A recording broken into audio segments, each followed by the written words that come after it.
शंभु प्रसाद सुमति ही हुलसी।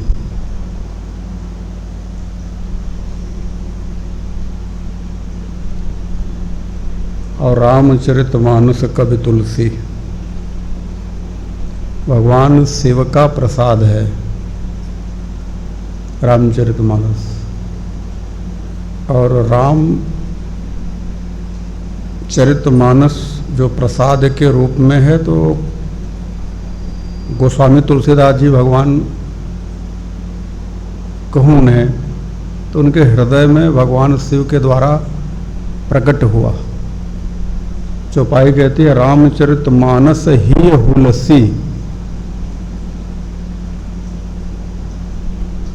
और रामचरितमानस शंभु प्रसाद सुमति ही हुलसी, रामचरितमानस कवि तुलसी।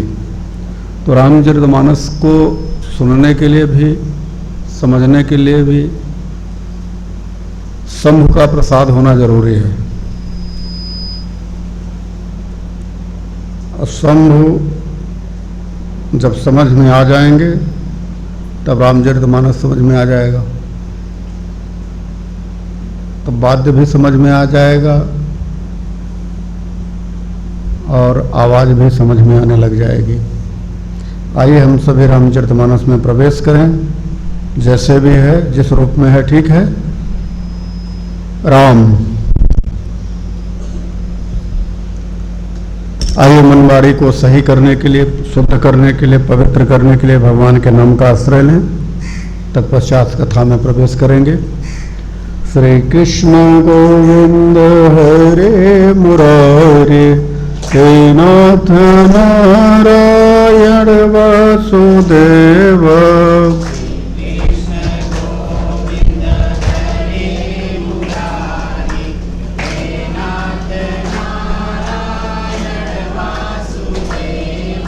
मुकुंद माधव मोहन मुरारी, हे नाथ नारायण वासुदेव।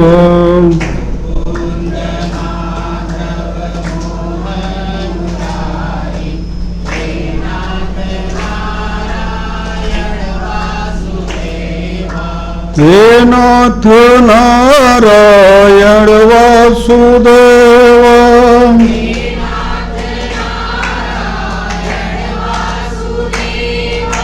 हे नाथ नारायण वासुदेव।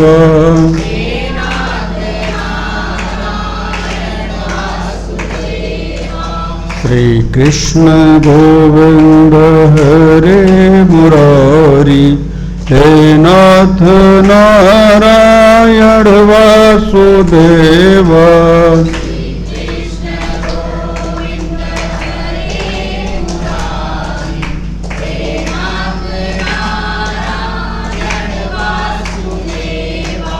त्वमादिदेव पुरुषः पुराण,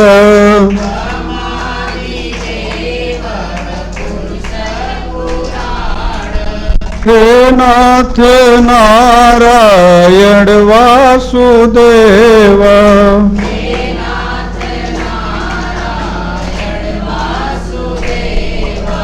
त्वमस्य विश्वस्य परं निधानम्,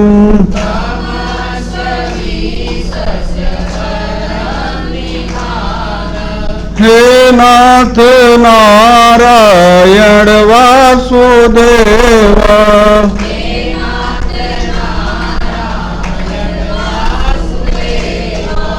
वेत्तासि वेदं च परं च धामम्,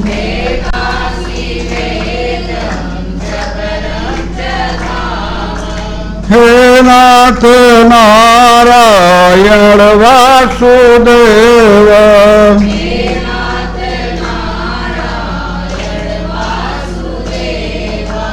त्वया ततः विश्वमनन्तरूपं, हे नाथ नारायण वासुदेव।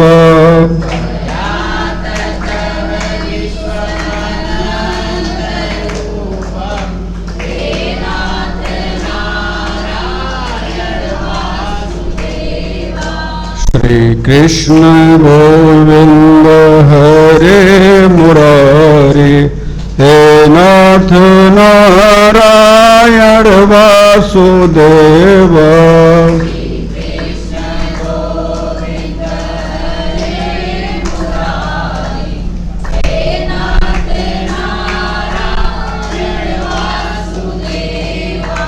गोविंद मेरी एक प्रार्थना है, गोविंद मेरी एक प्रार्थना है, भूलो नहीं नाम कभी तुम्हारा, भूलो नहीं नाम कभी तुम्हारा, निष्काम हो के मैं दिन रात गाऊं, निष्काम होके मैं दिन रात गाऊं, निष्काम हो के मैं दिन रात गाऊं। निष्काम होके मैं दिन रात गाऊं। हे नाथ नारायण वासुदेव,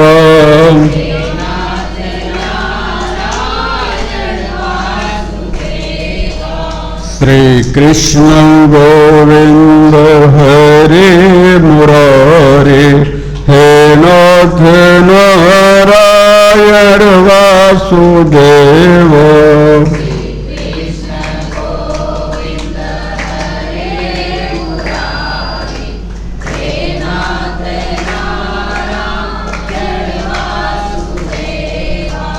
देहांत काले तुम सामने हो, देहांत काले तुम सामने हो, देहांत काले तुम सामने हो, देहांत काले तुम सामने हो, मुरली बजाते मन को लुभाते, मुरली बजाते मन को लुभाते, मुरली बजाते मन को लुभाते, मुरली बजाते मन को लुभाते, यही गीत गाते मैं दिन रात, यही गीत गाते मैं तन नाथ त्यागूं, गीत गाते मैं तन नाथ त्यागूं, यही गीत गाते मैं तन नाथ त्यागूं। गीत गाते मैं तन नाथ त्यागूं। हे नाथ नारायण वासुदेव,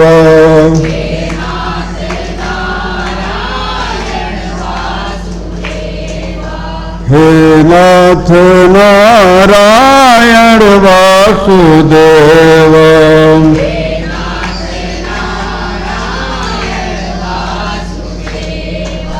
श्री कृष्ण गोविंद हरे मुरारी, हे नाथ नारायण वासुदेव।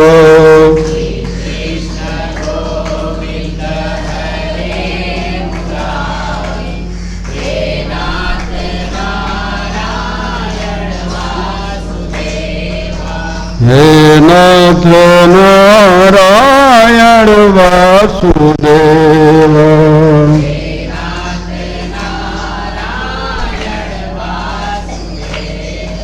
जय जय राम कथा, जय सिया राम कथा,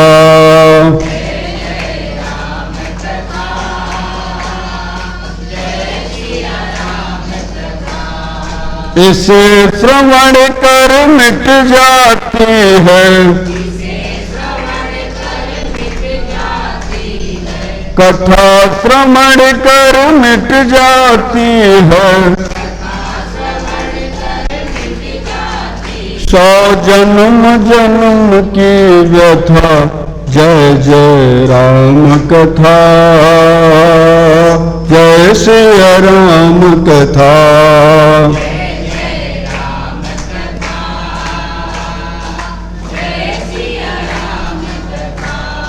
राम कथा कलिकामद गाई,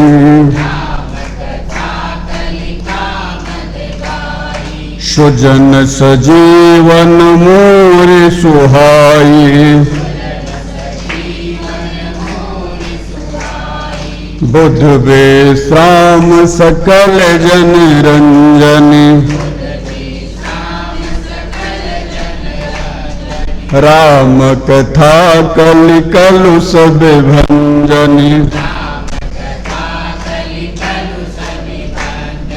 तेरा परमारथ बन जाए,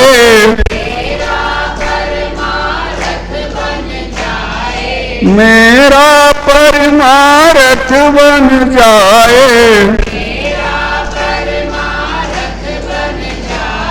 श्री नारद के जथा, जय जय राम कथा, जय सिया राम कथा।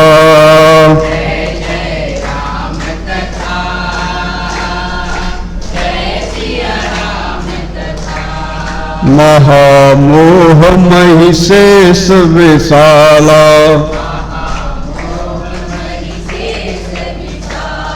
राम कथा कालिका कराला।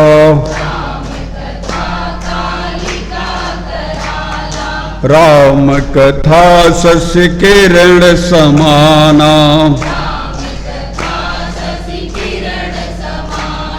संत चकोर करई जहि पाना।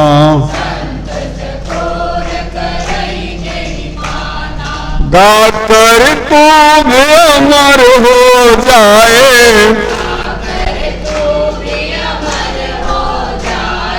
पाकर तू भी अमर हो जाए। श्री हनुमंत जथा, जय जय राम कथा, जय सिया राम कथा।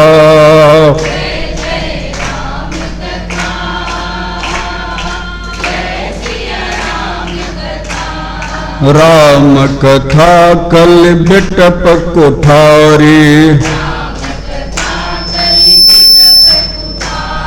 सादर सुन गिरिराज कुमारी।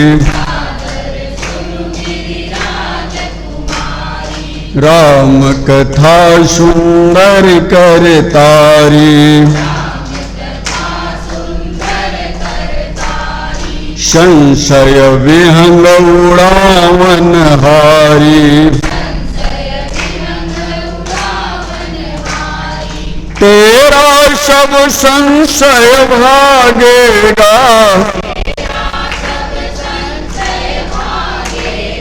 मेरा सब संशय भागेगा।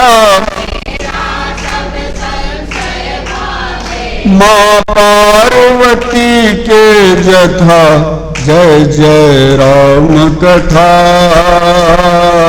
जय सिया राम कथा।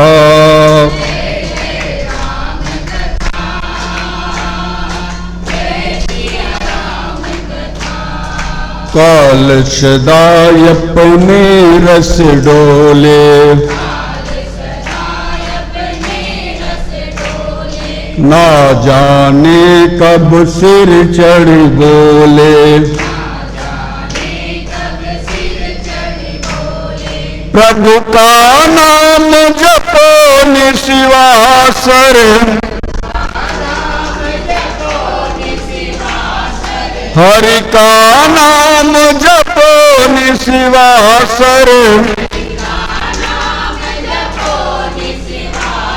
मिट जाएगी व्यथा, जय जय राम कथा, जय सिया राम कथा।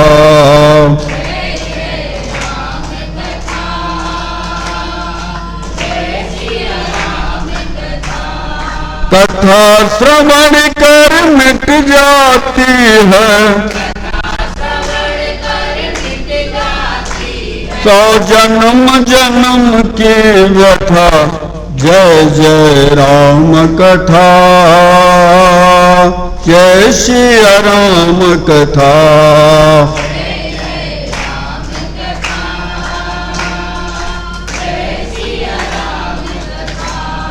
जय श्री राम कथा,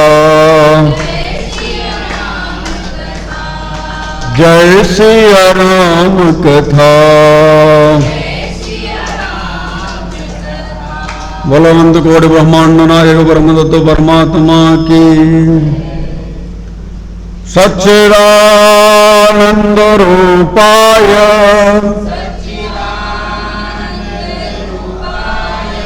विश्वोत्पत्त्यादि हेतवे तापत्रय विनाशाय श्री कृष्णाय वयं नमः।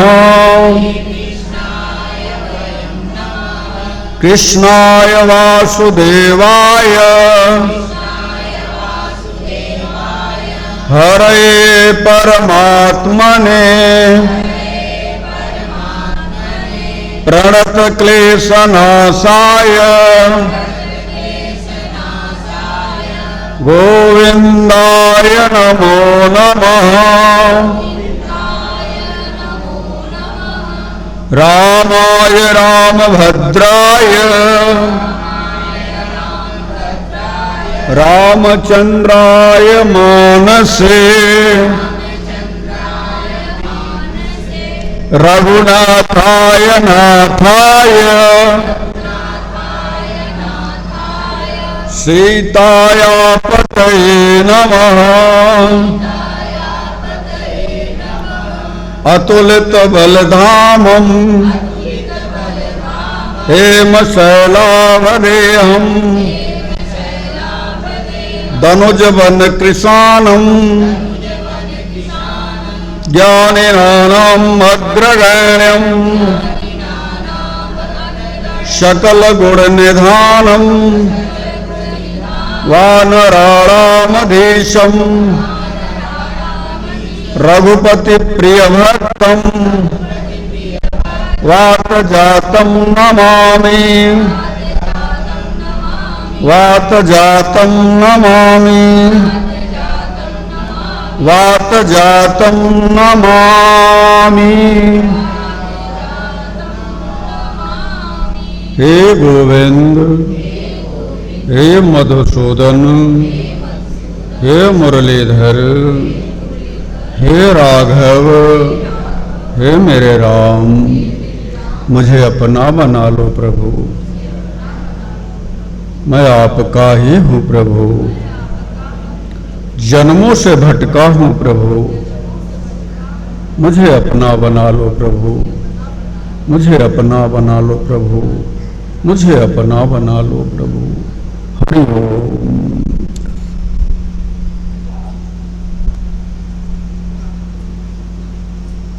अनंत कोटि ब्रह्मांड नायक साक्षात परिपूर्णतम परात्पर परम ब्रह्म अकारण करुणावरुणालय महिलाल ललाम ललित सार सर्वस्व लिखिल निगम पुरुष पुरातन नित्यनोत्तम मर्यादा पुरुषोत्तम राघव सरकार के चरणों में कोटि सह वंदन करते हुए भगवान का हृदय कहे जाने वाले दिव्य किष्किंधा कांड में आइए हम सभी प्रवेश करें।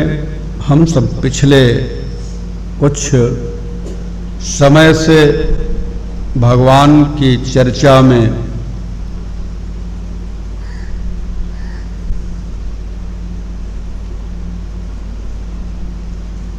सुग्रीव जी महाराज को राज प्रभु ने दिलवाया। तत्पश्चात 4 महीने का वर्षा ऋतु आ गया है तो भगवान एक दिव्य गुफा में, जो कि देवताओं के द्वारा निर्मित किया गया है, वहाँ निवास कर रहे हैं। और वहाँ निवास करते समय वहाँ की प्रकृति, वहाँ की छटा, वहाँ की दिव्यता भव्यता का वर्णन प्रभु करते हैं लक्ष्मण भैया से, और गुप्त रूप से लक्ष्मण भैया को कुछ नीतिगत बातें बताते हैं। उन्हें नीतिगत बातों को अगर हम भी अपने जीवन में उतारें, श्रवण करें, तक सीमित न रख करके मनन करें, निधिध्यासन करें, अमल करें, उतारें, तो हम भी उन नीतिगत बातों से अपने जीवन को कृतकृत्य कर सकते हैं, इसमें संदेह नहीं है। शर्त बस इतनी है कि वह नीतिगत बातें हम निस्वार्थ भाव से अपने जीवन के साथ में जोड़ें। दुर्भाग्य की बात यह होती है कि हमारा एक कदम भी संसार में बढ़ता है तो स्वार्थ पर बढ़ता है। हम चाहते हैं कि कोई एक ऐसी दिशा हो जहां आपका चरण पड़े और आपके मन में यह भाव उठे कि हम अब स्वार्थ से हट करके परमार्थ की यात्रा करेंगे। और परमार्थ की यात्रा में सबसे बड़ी बाधा जो है वह है इस संसार की अष्टांगी प्रकृति के दूसरे रूप में जो माया स्थापित है, वह माया। यह माया जब जान लेती है कि जीवात्मा प्रभु की शरणागति लेने के लिए तत्पर है, किसी गुरु के द्वारा वह अपनी योग्यता को जान चुका है और अब यह संसार के आवागमन से मुक्त होने के लिए अपने मन में यह कृत संकल्पित होकर के भाव प्रकट कर चुका है कि अब हमें और नहीं 84 में भटकना है। और जीव जब उस माया की व्यवस्था से हटने लग जाता तो माया उसे घेरती है। इसलिए इसमें सरकार की कृपा के बिना हम पार नहीं हो पाते, क्योंकि माया है क्या? माया एक नटी की तरह नृत्य करने वाली नर्तकी है, इसके अलावा कुछ नहीं है, जो भगवान के इशारे पर नाचती है। इस नर्तकी से पार होना है। कैसे पार होया जाएगा? नर्तकी से हमारा पीछा कैसे छूटेगा? एक रामचरितमानस की चौपाई है, उत्तरकांड में है। पुनि रघुबीर ही भगति पियारे, पुनि रघुबीर ही भगति पियारे, माया खल नर्तकी बिचारी, माया खल नर्तकी बिचारी। माया क्या है? एक नर्तकी है। प्रभु के इशारे से वह नाचती है। नाच नटी इव सहित समाजा, अपने पूरे समाज के साथ में नृत्य करती है। यानी अब नाचती ही नहीं है, बल्कि जगत के जीवों को इसी संसार में नचाती भी है। जो माया के चक्कर में पड़ा तो माया नाच रही है, तो जो उसकी परिधि में, उसके आबो हवा में प्रवेश किया, वो अभी नाचना शुरू कर देगा। ऐसे समझो गर्मी का महीना चल रहा है। कभी कभी आप लोगों ने देखा होगा बवंडर उड़ता हुआ, देखा है? गोला गोला वो धूल का कण गोले गोले मुड़ता है, और जब बवंडर उड़ना शुरू होता है तो उसके इर्द गिर्द में जो भी चीजें आती हैं उसको भी उसी तरह से वो नचाता है। हमारे देश में तो कम है, अमेरिका वगैरह में तो बड़े बड़े बवंडर उड़ते हैं, घर के घर उड़ा देते हैं, वो वायु का दबाव होता है। तो कभी कभी आप लोग यूट्यूब पर भी देखेंगे तो आपको दिखाई देगा। तो जो उसकी परिधि में आया उसको वो नचा देता है। तो माया के परिधि में जो आता है, जो भी आता है, तो चूंकि वो नर्तकी है तो आपको भी वो नचा देगी। उससे बचने का उपाय क्या है? उस माया से कैसे बचा जाए कि हम उसके परिधि से बाहर हो जाएं? तो एक उपाय है, उस उपाय को आप लोग जान लो, समझ लो, सब ठीक ठाक हो जाएगा। जैसे ही आपका कदम आगे बढ़ता है, आपके चरण आगे बढ़ते हैं निस्वार्थ भाव से परमार्थ की ओर, परमात्मा की तरफ, वैसे ही माया आपको अपने गिरफ्त में लेने का प्रयास करती है और वह कोई कोर कसर नहीं छोड़ती। और यह बात गोस्वामी तुलसीदास जी भी कहते हैं, यही सरयावत अति कठिनाई। कितनी कठिनाई? थोड़ी बहुत नहीं। कभी आपने देखा है? अनुभव तो किया ही होगा। ज्यादातर हमारी जो बेटियां हैं, बहुत सारे बच्चे हैं जो कि नाम जाप करते हैं, हाथ में माला आई कि निद्रा देवी पहले ही आकर के बैठ जाती है जैसे ही माला शुरू होता है। इतनी बढ़िया नींद आती है। कभी सत्संग लगा दीजिए और सुनने के लिए सत्संग लगाइए, देखिए इतनी बढ़िया नींद आएगी। कभी रामचरितमानस उठाइए और पढ़ने बस लग जाइए, आपको नींद की गोली खाने की जरूरत नहीं है, उस समय तो आ ही जाएगी।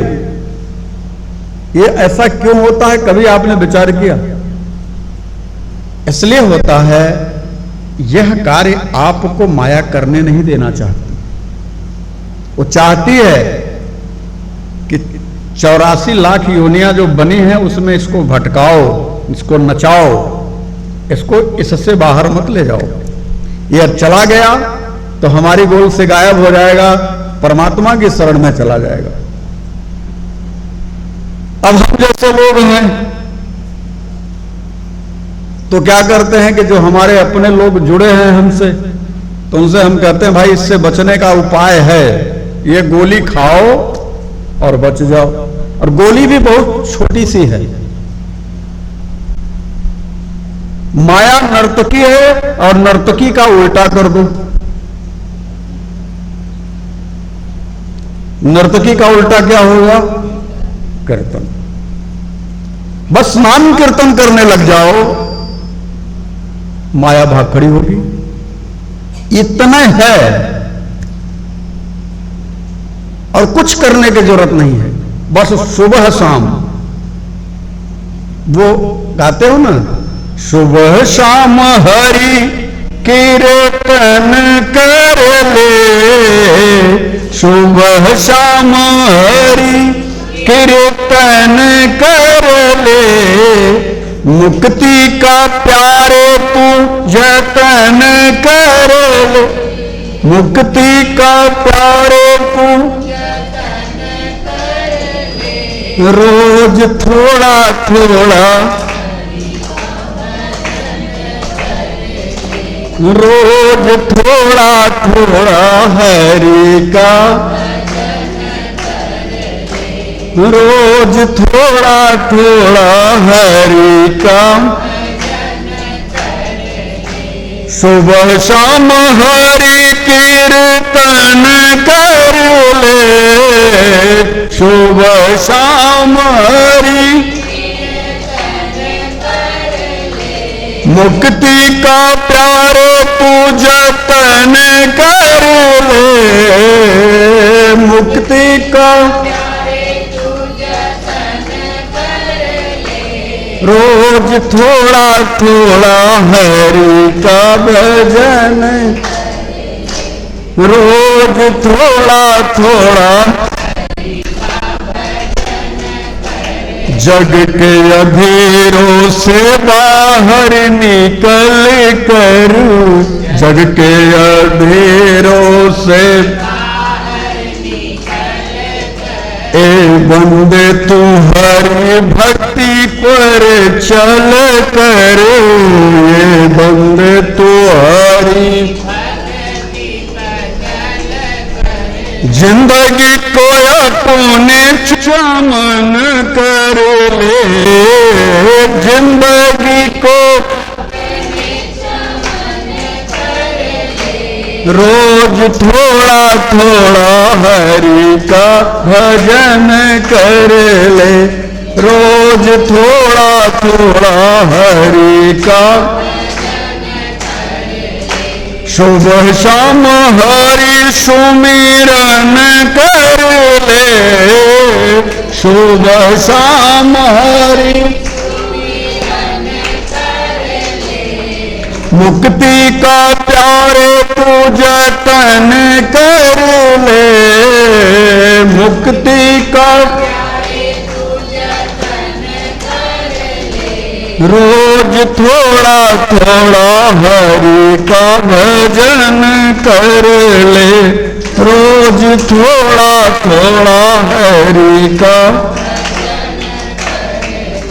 बस थोड़ा सा ही। हम ये नहीं कह रहे हैं कि आप दिन भर माला सटकाते रहो, हमने कभी नहीं कहा कि दिन भर माला सटकाओ। 10 ही मिनट के लिए बैठ जाओ, 20 मिनट के लिए बैठ जाओ, लेकिन ऐसे बैठो कि आपका कनेक्शन सचमुच का जुड़ जाए। 10 मिनट ही बैठो। हम तो कहते हैं कि खंडवांग नाम के राजा ने एक मुहूर्त में ही मुक्ति पा ली। गुरु जी महाराज ने 6 महीने में ही प्रभु को प्राप्त कर लिया। प्रहलाद जी महाराज का तो कहना ही क्या, और तो और छोड़ो। एक बात कहूं, प्रभु के नाम का सुमिरन करने के लिए अगर आपको शर्म आती है, लाज आती है, तो एक कमरे में चले जाओ, अकेले बैठ जाओ और ये बढ़िया से ये बजे, और कुछ नहीं तो हरे कृष्ण कृष्ण कृष्ण हरे हरे, हरे राम राम राम हरे हरे। इतने मगन हो जाओ 10 मिनट के लिए, वो धुन आपकी बजे, आपके हथेलियां इतनी जबरदस्त तरीके से बजें, आप मंत्रमुग्ध हो जाओ 10 मिनट के लिए। घर के लोग कहेंगे देखो पागल हो गया है, जरूर कहेंगे। अब देखो इनके गुरुजी ने कुछ बता दिया, अब ये पगला रहे हैं। मैं आपसे कहता हूं कि इन बिगड़े दिमागों में भरे अमृत के लच्छे हैं, हमें पागल ही रहने दो, हमें पागल ही रहने दो। हम पागल रहने में ही अच्छे हैं। हमें तुम्हारी वो जागरूकता नहीं चाहिए। अच्छा एक बात बताओ, बुद्धिमानों को भगवान नहीं मिले हैं? कोई एक उदाहरण दे दो। मेरा पागल हुई, मैं खुद कहती हूं मेरा दीवानी हुई, तो दीवानी हुई तो प्रभु मिले। नवधा भक्ति में बात आती है जब, तो खुद माता सबरी कहती है कि प्रभु हमारे अंदर तो एक पागलपन आ गया, हमने अपने गुरु की वाणी को अपने हृदय में आत्मसात कर लिया, और इतने जितने संत समाज हैं सबों ने यही कहा कि ये तो पागल है। ये झाड़ू गुहार करती है और सोचती है इससे राम जी आ जाएंगे। इस पागलपन है और क्या है। लेकिन हमें अपने गुरु की वाणी पर भरोसा, आप सबसे भी मैं कह रहा हूं कि गुरु की वाणी पर भरोसा करो। दुनिया क्या कहती है बुद्धि ना लगाओ, क्योंकि भटकाने के लिए भीड़ खड़ी है, और उस भीड़ में जाओगे ना तो भीड़ के आगे एक शब्द और जुड़ा रहता है, जानते हो क्या? भाड़। भीड़ भाड़, भीड़ में गए तो भाड़ में चले जाओगे। इसलिए भीड़ से बचो, भाड़ में जाने के लिए तैयारी ना करो। और भीड़ से बचने का एक ही उपाय है, अकेले बैठ करके अकेले में हरि नाम सुमिरन करो। यह मत सोचो कि टीवी पर आने वाले संत तो ऐसे कह रहे थे इस क्रिया विधि का उपयोग करने के लिए, फला संत तो ऐसे बोल गए, उन्होंने तो ये प्रवचन में कह दिया। मैं आप लोगों से एक बात कहूं, कोई क्या कह दिया, यदि आप उस पर चलने लग गए तो आप कहीं के नहीं रहोगे, कहीं के नहीं रहोगे। आपके गुरुजी अगर आपको यह कह दें कि रोज सवेरे उठ करके भगवान को 4 गाली दो, मुक्त हो जाओगे, तो गुरु के वचन पर भरोसा रखो, 4 गाली 2 रोज नियम से भगवान प्रसन्न होकर के आपको हृदय से लगा लेंगे। सबसे बड़ी बात है कि आप जब बुद्धि लगाना शुरू करते हो तो भगवान आपसे दूर हो जाते हैं। आपको बुद्धि नहीं, आपको अपने गुरु के वचनों पर भरोसा होना चाहिए। अब भरोसा जब तक नहीं हुआ, आप सोचोगे अरे वो टीवी पर आ रहे थे महाराज, उनके करोड़ों फॉलोअर हैं, लाखों ऐसे हैं, वो तो कह रहे थे ऐसे नहीं, ऐसे करोगे तब जाकर के भजन हो पाएगा, तब जाकर के परमात्मा मिलेंगे। लिख करके दे देता हूं, आप गए, आप गए। गोस्वामी तुलसीदास जी इस बात को विधिवत लिखे हैं मानस में। गुरु के बचन प्रतीति न जेई, गुरु के बचन प्रतीति न सपने सुलभन सुख सिद्धि तेई, सपने सुलभ न सुख सिद्धि तेई। इसलिए कहता हूं, और यह भी मत सोच लो, आपके मन में अगर आपने गुरु बना लिया, कोई भी गुरु बना लिया, फिर बाद में आपको लगा रहे हमारे गुरु जी तो बड़े हल्के फुल्के हैं, ये भौकाल वाले गुरु तो अच्छे थे, आप भटक गए। स्पष्ट रूप से कहना चाहूंगा कि गुरु की बाणी पर अगर आपको भरोसा हो जाए, ऐसी स्थिति में आप अपने गुरु को भी तार सकते हो। एक संत भागवत कथा कहते थे, तो एक गडेरिया थे, वो भेड़ चराते थे। संत बड़े उच्च कोटि के थे, ऐसा नहीं था कि संत तो संत हैं। अब उनके पास बहुत लोगों की भीड़ लगी रहती थी। भागवत कथा कहने के लिए आए गांव में, 8 दिन भागवत कथा है, 9 दिन चलेगी, 8 दिन चलेगी, जो भी है, सप्ताह होता ही है। 2-1 दिन ज्यादा आगे पीछे भी हो जाता है, महाराज जी रुक जाते हैं। तो किसी ने कह दिया कि उस गडरिया से कि जब तक दीक्षा नहीं ले लोगे तब तक आप कुछ भी करोगे, आप मुक्त नहीं हो सकते। अब ये बात उसके दिमाग में बैठ गई। सोचा कि गुरुजी आए हैं, अवसर अच्छा है, मंत्र ले ले। अब गुरुजी तो कथावाचक थे, कोई वास्तविक जो स्वरूपस्थ गुरु होते हैं उस स्थिति के नहीं थे। लेकिन उसके मन में आ गया कि कितने लोग उनके चरण पड़ रहे हैं, प्रणाम कर रहे हैं, तो निश्चित तौर से गुरु है, इन्हीं से दीक्षा ले लेता हूं। अब इतनी भीड़ है, हम जा नहीं पाएंगे वहां तक, हमको लोग मार के भगा देंगे। तो विचार करने लगा, इनको हम मिले तो मिले कैसे। तो उनकी रेकी करने लगा रेकी मतलब समझते हैं?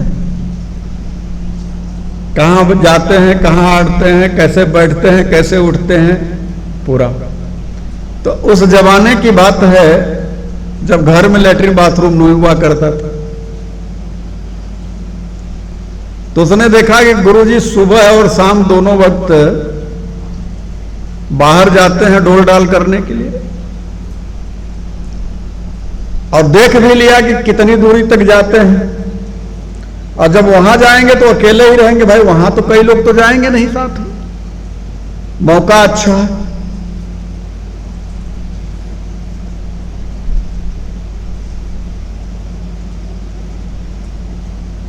अब रेकी करके पूरी तरह से आश्वस्त हो गया। गुरुजी निकले सवेरे सवेरे डोल डाल करने के लिए।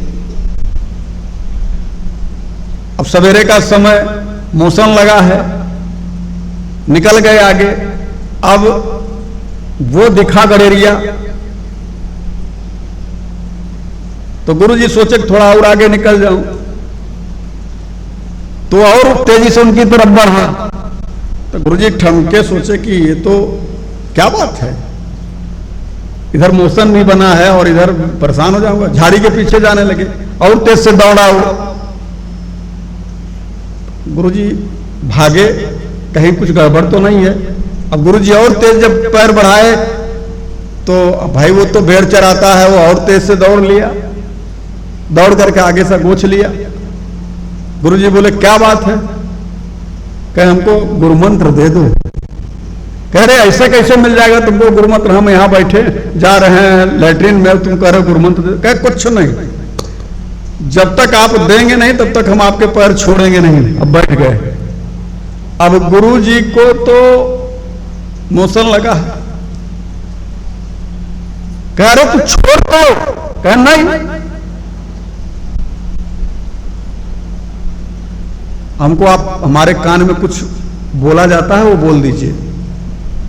अब वो पकड़ करके बैठ गया। आप सुनबे न करे, पगड़ी बांधा था। अब गुरुजी क्या किए कि धीरे से जब झुके अपना पैर छुड़ाने के लिए, तो कहे जीव छोड़। तब वो समझ गया कि बस करिए, जीव छोड़ मंत्र मिल गया, कान के पास बोले थे। अब चरणों पर गिरा, कहा महाराज मंत्र मिल गया है, कितना माला करना है, कितना माला करना है? क्या जो तेरी मर्जी हो जो कर। अब तो भागा भागा आया, नहाया धोया और फिर बैठ गया। जीव छोड़, जीव छोड़, जीव छोड़, जीव छोड़ लेकर के भेड़ गया मैदान में। पत्नी भोजन लेकर के आई जहां पर भेड़ चरा रहा था। अब तो बैठ गया है, समाधि लग गई उसकी। जीव छोड़, जीव छोड़, जीव छोड़। पत्नी आई भोजन लेकर के, अब ये कहने लगा जीव छोड़, जीव छोड़। पत्नी सशंकित हो गई, कहीं हमको छोड़ देने की बात तो नहीं कर रहा कि जीव छोड़ हमारा। लगी रोने, लेकिन इसकी तो समाधि लग गई। सुबह से लेकर के रात हो गई। अब आप सोचो, इतने में ही मिला है प्रभु का दर्शन। सुबह से लेकर के रात हो गई। श्रद्धा इतनी, विश्वास इतना, भरोसा इतना गुरु की वाणी पर कि शाम होते होते प्रभु को आना पड़ा। और प्रभु ने कहा, पुत्र मैं ही हूं जिसको तू आज सवेरे से लेकर के बिना खाए पिए पुकार रहा है। और पत्नी रोए न रोए कितना। वहीं फिर पंडित जी, वो जो महाराज जी थे, उधर फिर डोल डाल के लिए शाम को जब निकले तो दौड़ करके गुरु जी के चरणों पर गिरा, कहा प्रभु आपकी कृपा से मुझे राम मिल गए। पंडित जी के पकाए, पागल हो क्या? ब्रह्मादिक देवता जो है, शेष महेश दिनेश सुरेश गणेश जाई निरंतर ध्यान है। तिनके दिमाग में तो पल भर के लिए आता ही नहीं, और तुम्हारे पास आ गया। कहा प्रभु आपकी कृपा से आ गया। मेरी पत्नी दहाड़े मार करके रो रही, इसको समझा दीजिए। मंत्र बहुत दिव्य है प्रभु। अब तो पंडित जी का जो मोशन था रुक गया। विचार करने, कहां है राम, कहां है परमात्मा? अब तो वहां खाली पत्नी दिखाई दे और कोई नहीं था। उस गडेरिया ने कहा, महाराज यही तो हैं हमारे प्रभु, खड़े तो हैं, उनके चरणों में मैं बैठा हूं, हमको तो नहीं दिख रहे। गडेरिया ने कहा, प्रभु हमारे गुरु जी को दिख जाइए, हमारे गुरु जी को दिख जाइए, तब तो इनको विश्वास होगा कि मैं झूठ नहीं बोल रहा हूं, क्योंकि गुरु से झूठ नहीं बोला जाता, इतना मैंने कहीं सुना है। भगवान उसकी मीठी वाणी पर, उसके प्रेम पर रीछ गए और उस महाराज को भी दर्शन दिया। महाराज को जब दर्शन मिला, लोटपोट हो गए और लोटपोट होकर के प्रभु के चरणों में हाथ जोड़ करके गडरिया के सामने बैठ गए। कहा, पुत्र सच कहूं तो जो भगवान से मिलाता है वही गुरु होता है। हम तुझे भगवान से मिला पाए, मेरे में सामर्थ्य नहीं है, तूने मुझे भगवान से मिला दिया, इसलिए मैं तुझे प्रणाम करता हूं। शिष्य ने कहा, गुरुदेव उल्टी गंगा ना बहाओ, आप ही की कृपा से, आप ही के वचनों पर, आप ही के वाणी पर हमने भरोसा किया, तब भगवान आए हैं। अगर आपने यह मंत्र नहीं दिया होता तो भगवान कैसे आते। तो आप सभी से मैं यही कहूंगा कि हृदय में विश्वास रखिए। मतंग ऋषि ने माता सबरी से कहा कि तू झाड़ू लगा, राम तेरे पास चल करके आएंगे, तुझे राम से मिलने जाना नहीं होगा। और अपने गुरु की वाणी पर अगर वह देवी विश्वास करके झाड़ू लगाती है, 10,000 साल सुना है कि बीत जाता है। लोग उसे पागल कहते हैं कि पगली है वो देखो ना झाड़ू बुहार करके रोज फूल माला बिछाती रहती है, जैसे लगता है कि सरकार उसी के पास चले ही आएंगे। और आप जानते हैं कि मेरे प्रभु जो बुद्धिमान संत थे, उनके पास ना जा करके एक पागल संत शबरी के पास गए। इसलिए प्रभु को बुद्धि से नहीं जाना जा सकता। यदि हम प्रभु को बुद्धि से जानने का प्रयास करते हैं तो हमारी बुद्धि जो है माइक है। बुद्धि का 4 स्वरूप है, आप सब जानते हैं। ब्रह्मविद, ब्रह्मविद्वर, ब्रह्मविद्रयाम और ब्रह्म विद्वरिष्ठ। अंतिम अवस्था में पहुंचते पहुंचते पता लगा छोटा सा जीवन है, हम पहुंच पाएंगे कि नहीं पहुंच पाएंगे, कोई गारंटी नहीं है। देखो एक बात कहूं, प्रभु का हाथ पकड़ने की कोशिश करना यह बुद्धि है। प्रभु को पकड़ने का प्रयास करना यह बुद्धि है। और प्रभु को सौंप देना यह समर्पण है। अब तय हमें करना है कि हमें प्रभु को अपने आप को सौंप देना है या हमें प्रभु को पकड़ना। हम प्रभु को जितना पकड़ेंगे, जितना पकड़ने का प्रयास करेंगे, हम उतना ही प्रभु हमसे दूर हो जाएंगे, पक्का। इसलिए एक ही उपाय है, पहले अपने कमियों को देखो। पहला उपाय, अपनी कमी को देखो।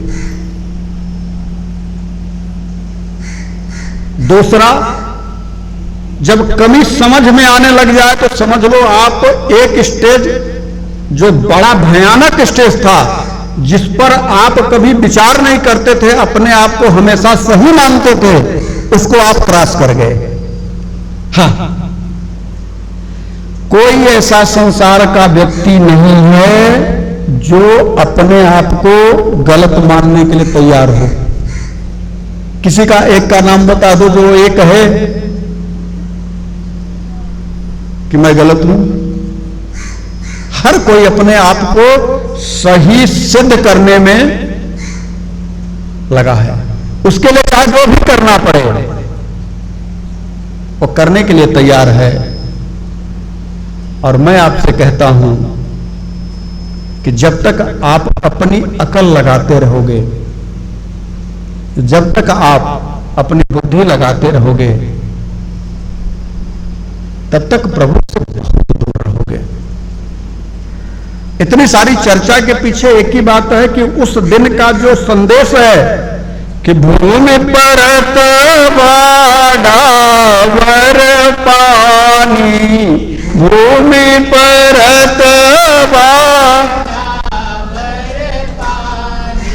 जिम जीव ही माया लपटानी, जनु जीव ही। इसी माया की बात मैं कर रहा हूं।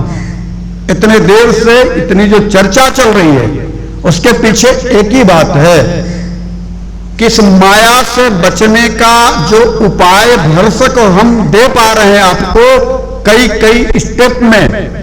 पहला है कि नर्तकी से बचने के लिए कीर्तन की आवश्यकता है। दूसरा है बुद्धिमानी का त्याग कर दो। ये मान लो कि मेरा राम जैसा चाहेगा वैसा ही होगा, और स्वीकार कर लो तेरी मर्जी का मैं हूं गुलाम, मेरे अलबेले राम तेरी मर्जी का।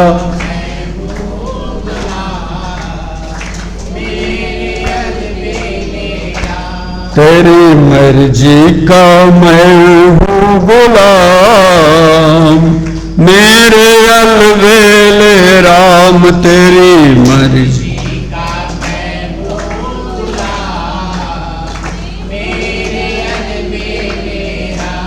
जो जो करा लो नाथ तुम पर निछावर, जो जो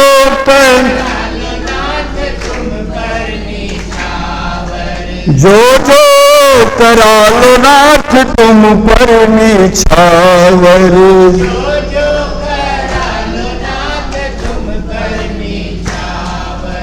दे दो सजाया इनाम, मेरे अलबेले राम दे दो सजाया।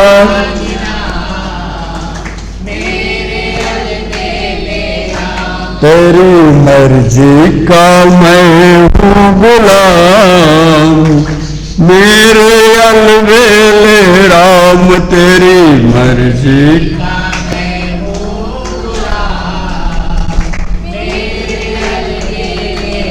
जब तक बुद्धि लगाते रहोगे, जब तक बुद्धि लगाते रहोगे तब तक राम दूर रहेगा। स्वीकार करो और कहो हार गया हूं अपनी अकेले लड़ाकर, हार गया हूं अपनी हार गया हूं अपनी अकेले लड़ाकर।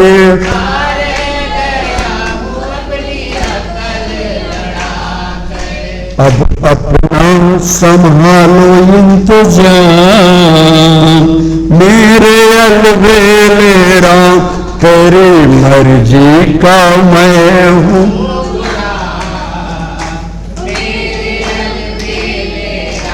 तेरी मर्जी का मैं हूं गुलाम, मेरे अलबेले राम तेरी मर्जी का।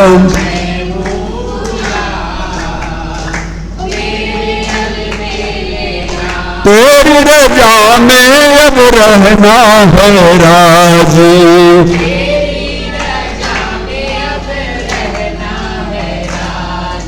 रहना है राजी राम रहना है राजी।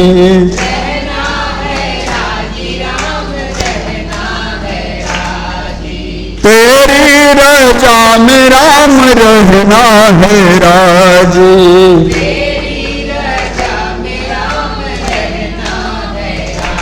अब तेरे चरणों में मुकाम, अब तेरे चरणों में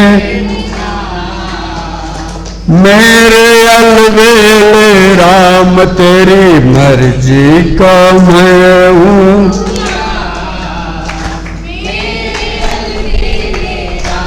तेरी मर्जी का मैं हूँ गुलाम। मेरे अलबेले राम तेरी मर्जी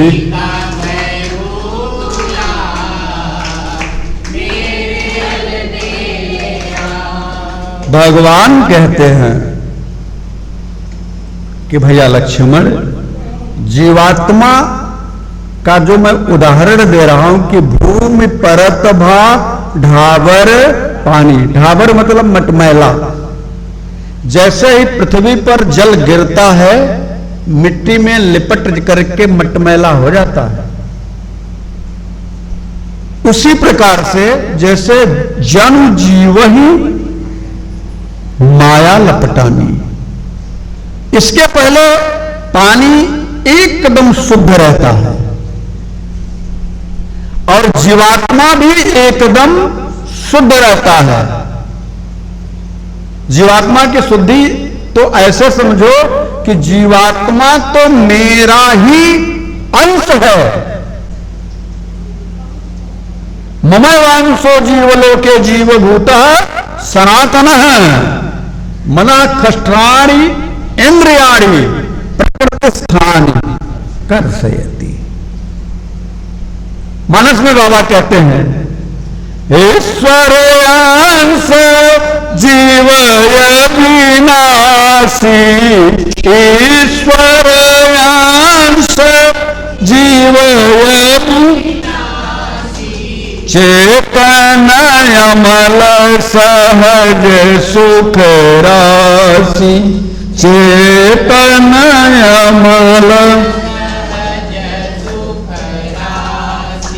हमारा ही अंश है। जीव अविनाशी है, चेतन है, अमल है। अमल का मतलब मल नहीं है, यानी गंदगी नहीं है, शुद्ध है, विशुद्ध है, मेरा ही अंश है। लेकिन जैसे ही इस प्रकृति के चरणों में अपने आप को सौंपता है, माया उसे गंदा कर देती है। और माया है कौन? मैं, तय, तोर, तोर तय, बस मेरा तेरा, तेरा मेरा, बस यही बस कीने जीव निकाया। इसी में जीवात्मा फंस करके रह गया है। भगवान गीता के 7वें अध्याय में कहते हैं कि दैवी होसा गुणमयी मम माया दुरत्या। अर्जुन, मेरी माया दुरत्या है। ये मतलब किसी के बस की दैवी होसा गुणमयी। ये साधारण इंसान की बात छोड़ो, देवी देवता तक भी मेरे माया के अधीन नाचते हैं। ब्रह्मादिक देवता भी नाचते हैं।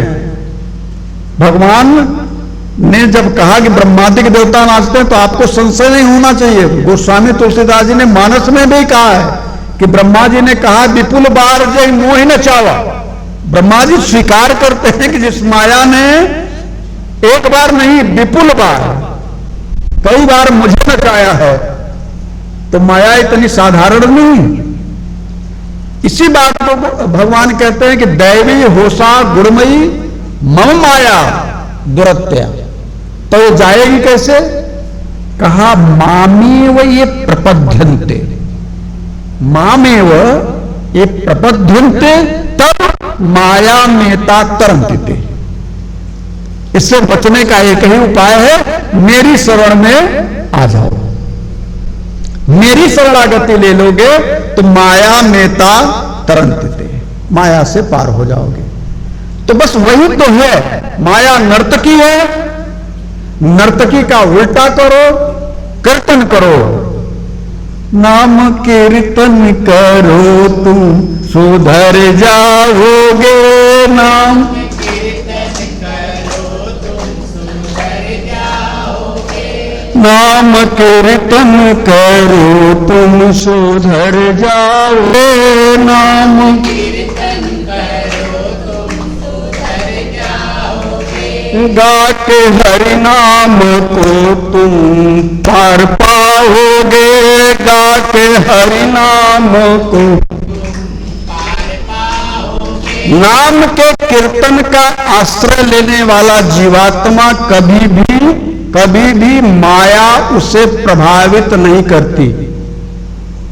नाम का आश्रय लेने वाला, और नाम आश्रय इतना सरल कि खड़े हो राम, बैठ जाओ राम, वस्त्र पहनने लगो राम, चलने लगो राम, पानी पियो राम, उठने लगो राम, बैठने लगो राम, गाड़ी पर कदम रखो राम, उतर जाओ राम।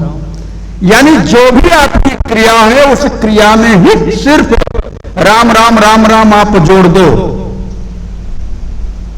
इतने में भी माया आपसे थोड़ी दूरी बना करके रहने लग जाएगी।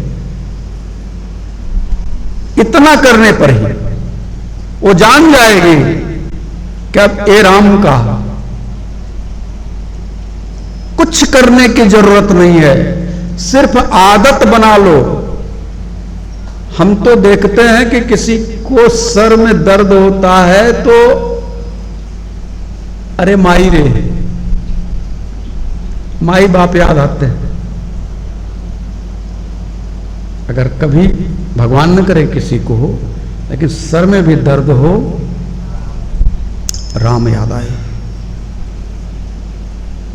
और खुशी भी हो, राम याद आए।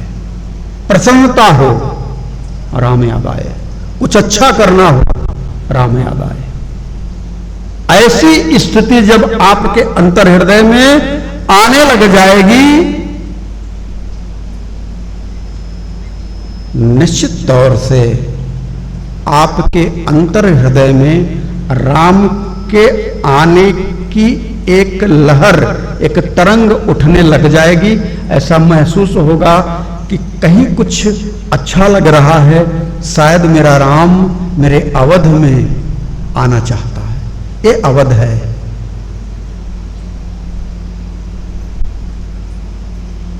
शर्त बस इतनी है कि गुरु के वचनों पर भरोसा हो। शर्त बस इतनी है, भरोसा ही, वाणी पर भरोसा ही आपको परमात्मा से मिलाने की सामर्थ्य रखता है।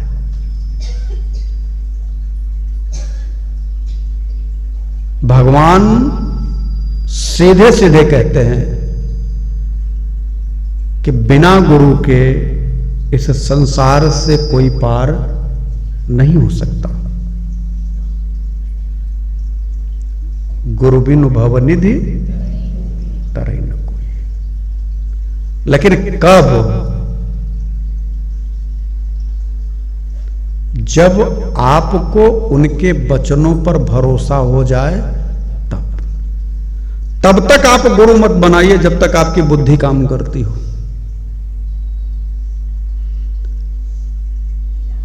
शीश दिए जो गुरु मिले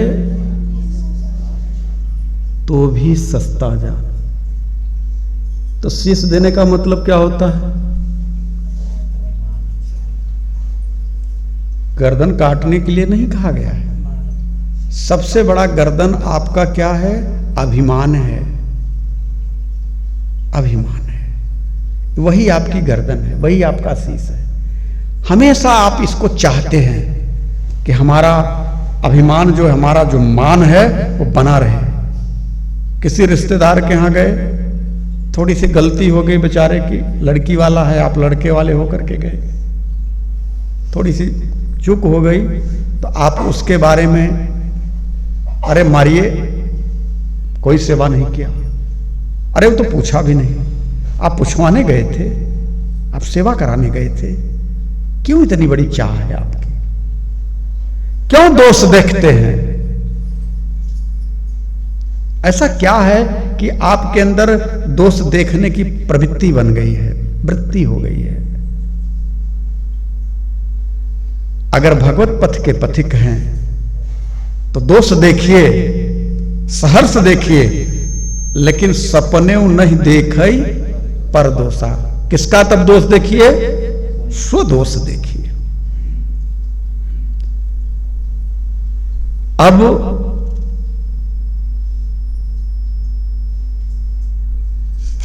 चौपाई अगली है। गोस्वामी तुलसीदास जी कहते हैं कि समीटी सिमीटी जल भरही तलावा, सिमीटी सिमीटी जल जिमि सद्गुण सज्जन पहियावा, जिमि सद्गुण सज्जन पहिया। भगवान कहते हैं लक्ष्मण देख रहे हो, ये जो छोटे छोटे ताल तलैया हैं, ये सिमट सिमट करके इनके पास जल जा रहा, भर करके तृप्त हो रहे हैं। देख रहे हो ऊपर जो टीला वाले हैं, जो छोटे छोटे पहाड़ियां हैं, वो अकड़ करके खड़े हैं, उनके पास जल गिरता है लेकिन वो उसे ले नहीं पाते। लेकिन तालाब जो है अपने में सब कुछ समेट ले रहे हैं, जल को समेट ले रहे हैं। जिम सदगुण सज्जन पही आवा, क्योंकि सज्जन लोग ही सत्संग को अपने पास लेते हैं। यह वर्षा, यह जल की जो वर्षा है, इसे सत्संग का रूप देकर के भगवान कहते हैं, यह सत्संग रूपी जो वर्षा हो रही है, इस सत्संग रूपी वर्षा का वास्तविक संकलन कौन कर रहा है? कौन संकलन कर रहा है? तो कहा जो सज्जन है, जो अहंकारी है, वो संकलन नहीं कर पा रहा, सज्जन कर रहा है। तो सज्जन कौन है? सज्जन की पहचान क्या है? प्रश्न यह भी आना चाहिए कि सज्जन की पहचान क्या है? आप सब बताएंगे कि सज्जन कौन हो सकते हैं?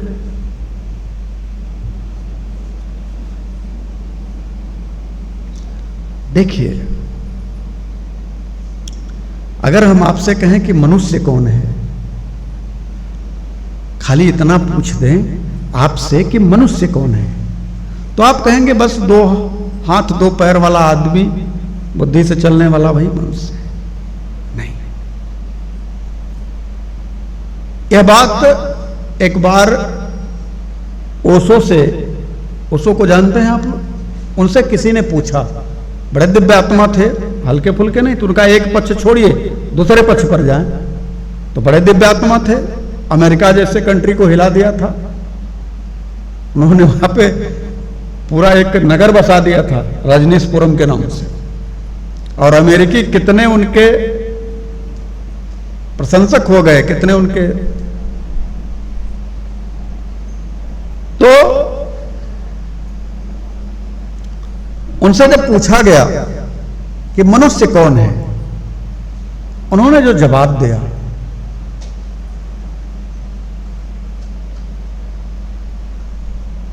वो सोचने लायक है। उन्होंने कहा कि मनुष्य कुत्सित कामनाओं के कपड़े में लिपटा हुआ परमात्मा।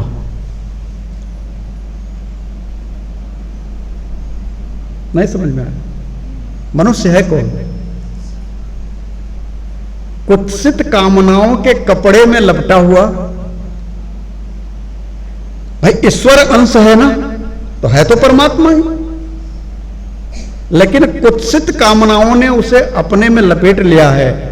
वो है परमात्मा का ही अंश, ईश्वर अंश जीव अविनाशी, लेकिन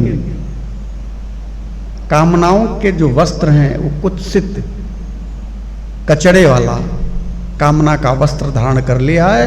इसलिए है तो परमात्मा, लेकिन इस समय निरीह भीख मांग रहा है, दुखी है, परेशान है, रो रहा है, कहीं इधर भटक रहा है, कहीं उधर भटक रहा है, कहीं इनके पास जा रहा है, कहीं उनके पास जा रहा है, कहीं शांति नहीं मिल रही है, लेकिन जा जरूर रहा है।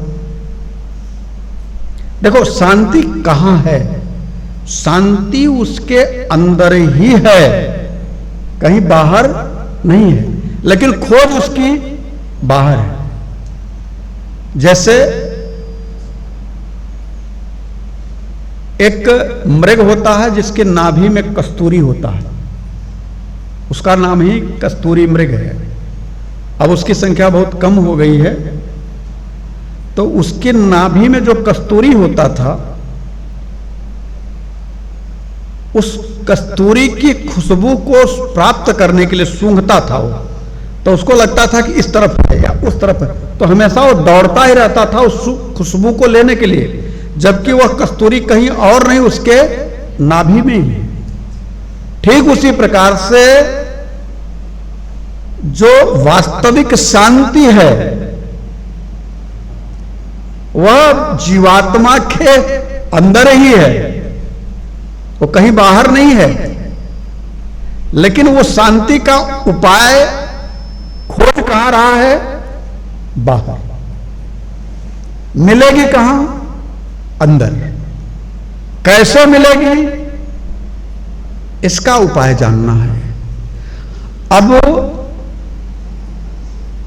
आप सबको बताऊं कि शांति भक्ति का ही दूसरा रूप है।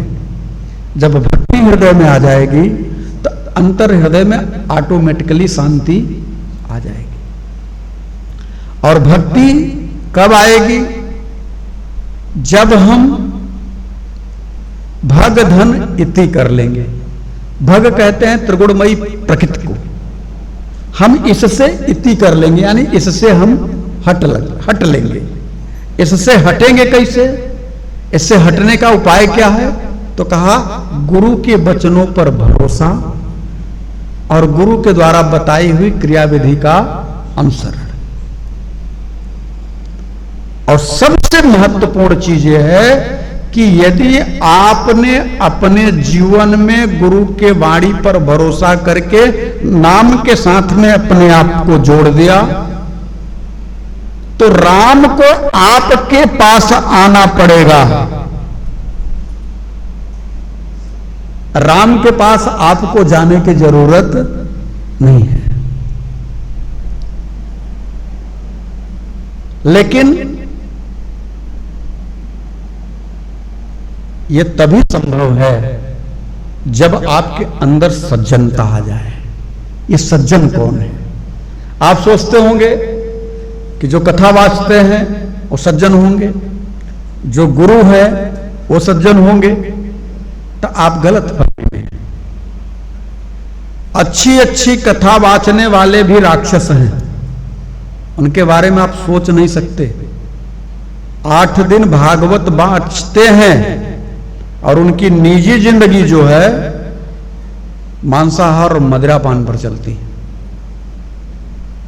अंदर का जब देखेंगे तो आप कांप उठेंगे।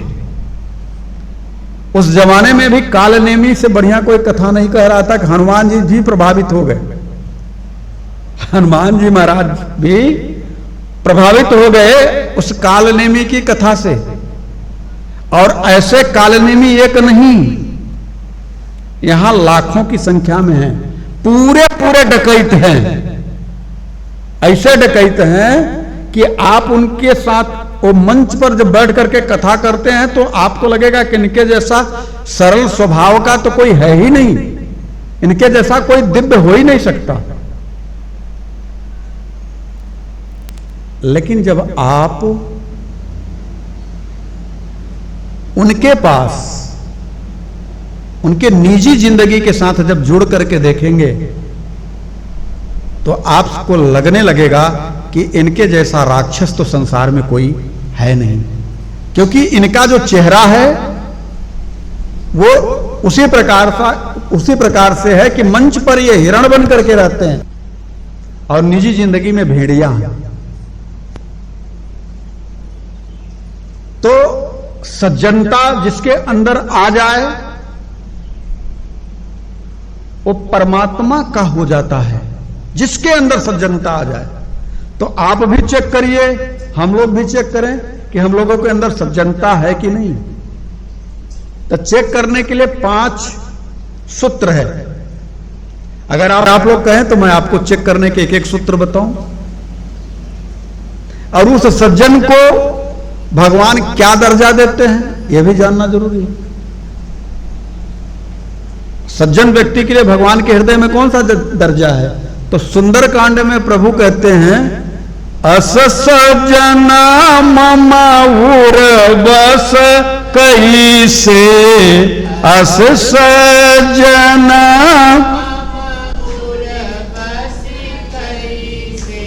लोभी हृदय बसई धन जैसे।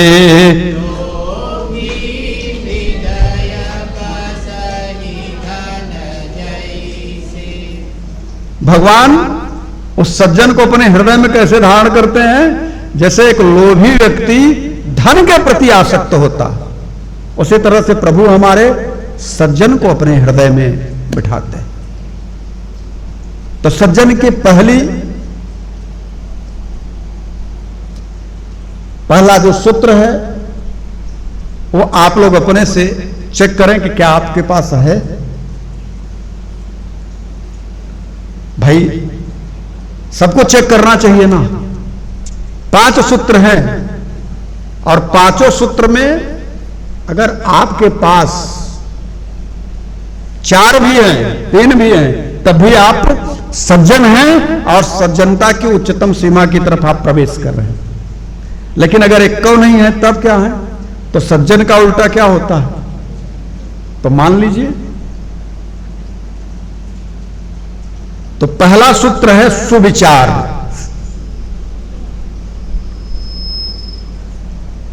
सज्जन का पहला सूत्र क्या है? उसके मस्तिष्क में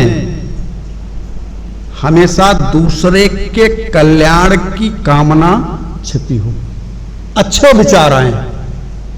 ऐसा ना हो कि किसी ने,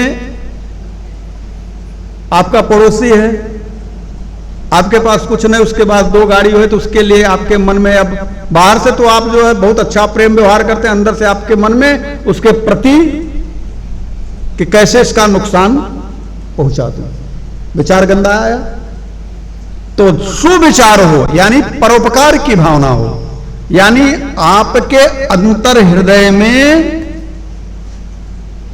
यदि जन कल्याण की भावना छिपी है, सुंदर विचार हैं, आपका कोई नुकसान भी करता है तब भी आप उसके लिए अच्छी भावना रखते हैं, अच्छा विचार रखते हैं कि ठीक है मेरा प्रारब्ध रहा है, अगले ने मेरा नुकसान किया, उसकी गलती नहीं है, समय काल परिस्थिति ने उसे इस तरह से करने पर मजबूर किया होगा, इसलिए उसने किया। इसलिए हमारा विचार शुद्ध होना चाहिए, हमारे विचार में कोई कलुषता न हो। तो सज्जन की पहली शर्त है सुविचार, यहां से शुरू हो। विचार हमेशा इस बात को आप अपने दिल दिमाग में बैठा के रखिए कि आपके अंदर का जो विचार हो कलुषित न हो, आपके अंदर का विचार लोगों के कल्याण के लिए हो, किसी के नुकसान के लिए न हो। आपकी सोच पवित्र हो, दुर्गंध युक्त न हो, दुर्गुण युक्त न हो। तो पहला सूत्र है, अब आप खुद तय करें कि आपके अंदर दुर्विचार आता है, कुविचार आता है कि सुविचार आता है। अगर सपने में भी आपके अंदर किसी के प्रति गलत विचार आया तो आप सज्जन नहीं है, यानी आप भगवान की तरफ नहीं बढ़ रहे। और यहां से और आप नीचे उतरिए, आंख पर जाइए तो सुदर्शन, आपका जो देखना, जो आपकी आंख है वो अच्छा देखें, बुरा न देखें, सुदर्शन करें। देखो, जड़ चेतन गुण दोषमय विश्व किन्ह करतार। सबके अंदर दोष है, सबके अंदर अच्छाई भी है, गुण भी है। ये परमात्मा ने बना करके ही भेजा है, करतार ने बना करके भेजा। लेकिन जो सज्जन हैं उनके अंतर हृदय में देखने की जो दृष्टि हो वह अच्छी हो, और कितनी अच्छी हो इसके लिए हनुमान जी से सीखिए कि हनुमान जी लंका में जाते हैं और उनकी दृष्टि कैसी है।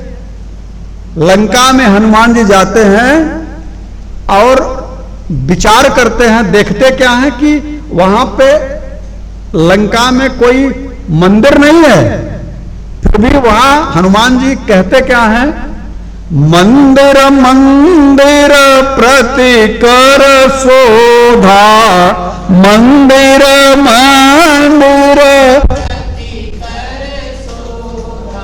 देखे जहट है अगणित जोधा, देखे जह। तो हनुमान जी की दृष्टि कैसी है, सुदर्शन है, मतलब वहां राक्षसों के भवनों को भी प्रभु का मंदिर मान लिया।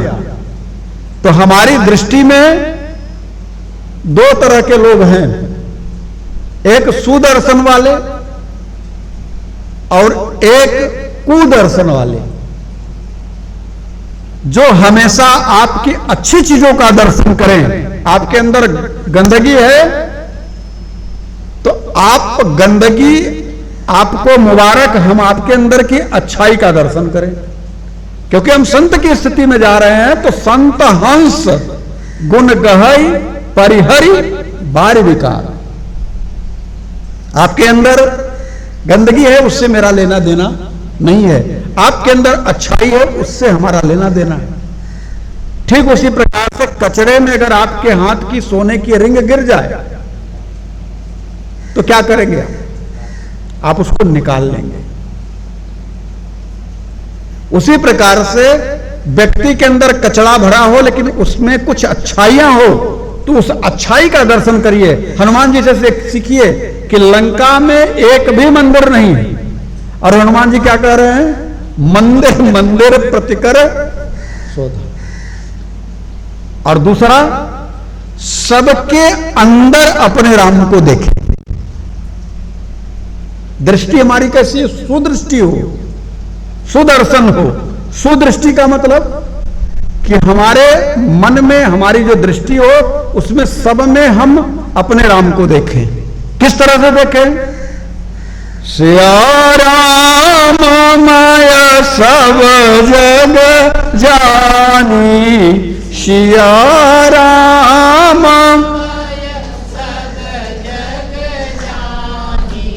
करौ प्रणाम जोरी जुग पानी, करौ प्रणाम। यहां भी हमें हनुमान जी से सीखना चाहिए। हमारे हनुमान जी महाराज रावण जैसे राक्षस के सामने जाकर के खड़े होते। रावण कौन है,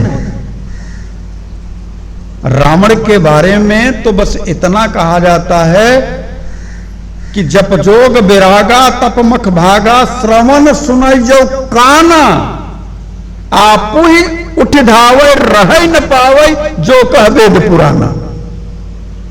दौड़ जाता पड़ता था कि वेद पुराण कहने वाले को काट करके समाप्त कर दो। ऐसे राक्षस रावण के सामने हनुमान जी जब महाराज खड़े होते हैं तो वहां पे क्या देखते हैं, अपने प्रभु का दर्शन करते हैं, प्रभु का दर्शन करते हैं। आप कहेंगे कहां लिखा है कि हनुमान जी महाराज अपने प्रभु का दर्शन कर रहे हैं।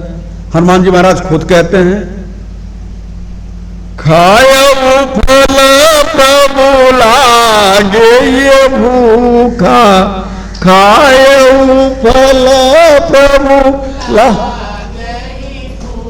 कपि स्वभावते तोरे उरूखा, कपि स्वभावते। खायो फल प्रभु लागी भूखा। अब बताइए, रावण में प्रभु दिखाई दे रहे हैं तो हमारी दृष्टि कैसी हो, सुदृष्टि हो, सुदर्शन हम करें। तो पहला सूत्र क्या है, सुविचार हो। यदि हम सज्जनता की तरफ जा रहे हैं तो पहला सुविचार हो, दूसरा सुदर्शन हो, और तीसरा सुश्रवण हो। गंदा ना सुने। अच्छा एक बात बताइए, प्रश्न कर रहा हूं आप लोगों से। अपने घर का कचरा आपका पड़ोसी, अपने घर का कचरा आपका पड़ोसी आपके घर में ले आकर के पलट दे, तो आप उससे क्या कहेंगे? कहेंगे रख दो? आप यही कहेंगे ना कि इसको उठा ले जाओ, और अगर नहीं ले जाता तो आप उससे लड़ बाजेंगे, इसको उठाओ और लेकर के जाओ, ये हमारे घर में क्यों पलट रहे हो, यही ना?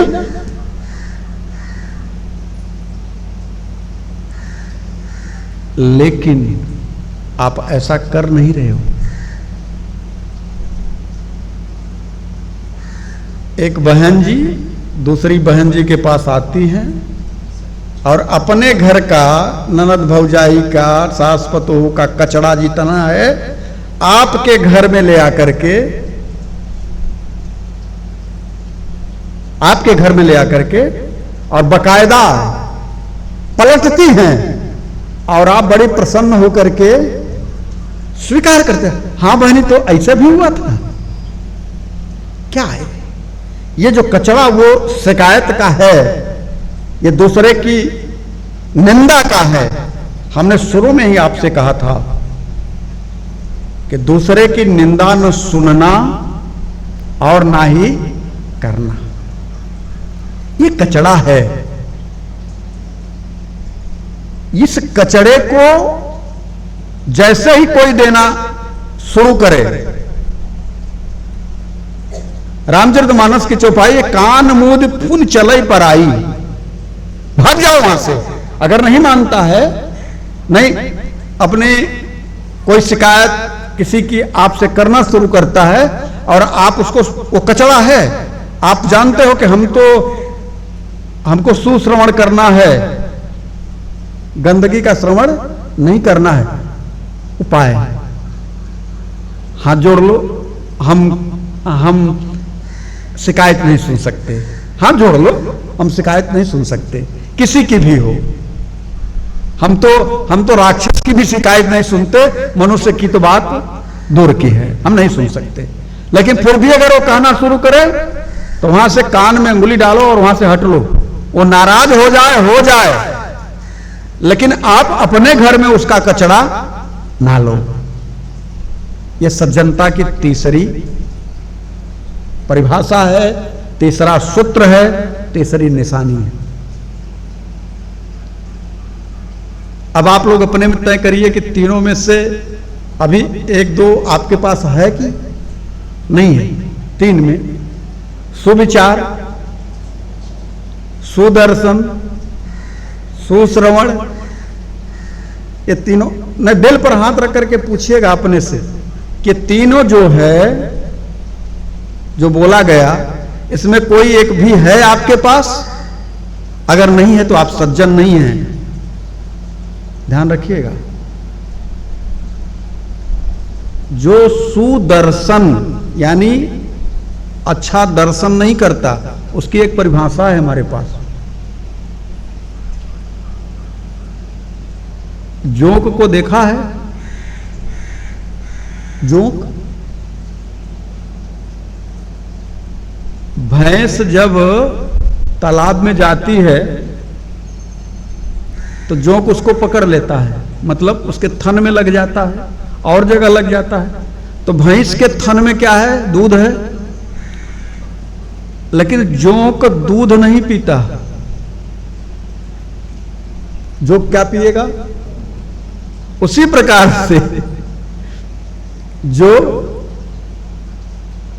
जोंक टाइप के लोग हैं, वो अगले के अंदर जो दिव्यता है उसको नहीं लेंगे, बल्कि जो गंदगी है उसी पर उनकी निगाह जाएगी। ये जोंक ही है, और ये जोंक 1-2% नहीं है, 90% के ऊपर हैं।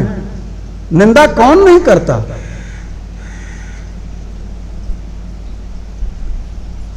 मैं तो कहता हूं हर एक की निंदा होती है, हर समय होती है।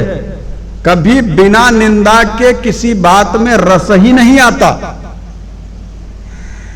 आप अगर निंदा करेंगे तो अगला आदमी बड़े रस से सुनता है, किसी की निंदा हो रही है तो जो निंदा करने वाला है वो भी जोक है, और जो सुनने वाला है वो भी जोक है। वो बस निंदा को, यानी गंदगी को चूस रहा, खून को चूस रहा, उसको दूध से कोई मतलब नहीं।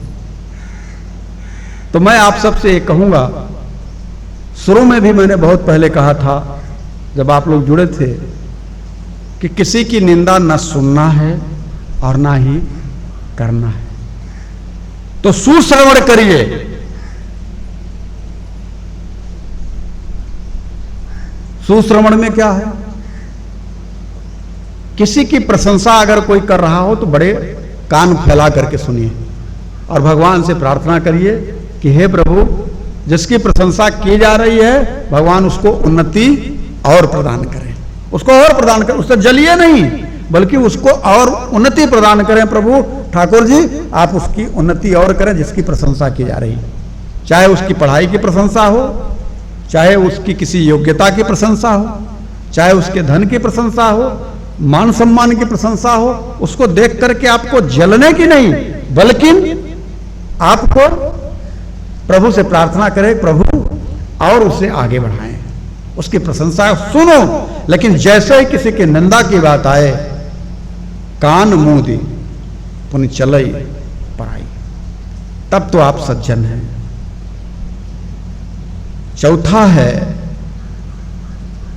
सुविचार, सुदर्शन, सुश्रवण, सुवचन।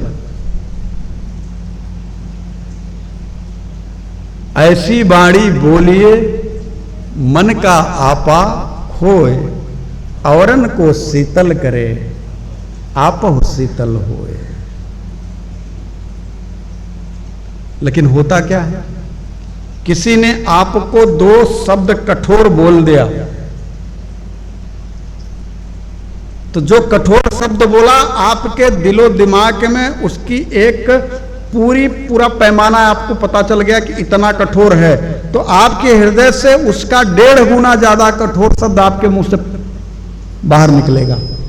1.5 गुना ज्यादा, हो सकता है कि 2 गुना ज्यादा बोल दे। अब जब 2 गुना ज्यादा आपने कठोर शब्द बोला तो अगला आदमी क्या करेगा? वो 4 गुना ज्यादा बोलेगा। फिर शब्दों के बाण ऐसे चलते हैं, क्या कहना। अच्छा देखो, एक बात आपने देखा है, जब शब्दों के बाण चलने लगते हैं तो हृदय से दूरी बढ़नी शुरू हो जाती है।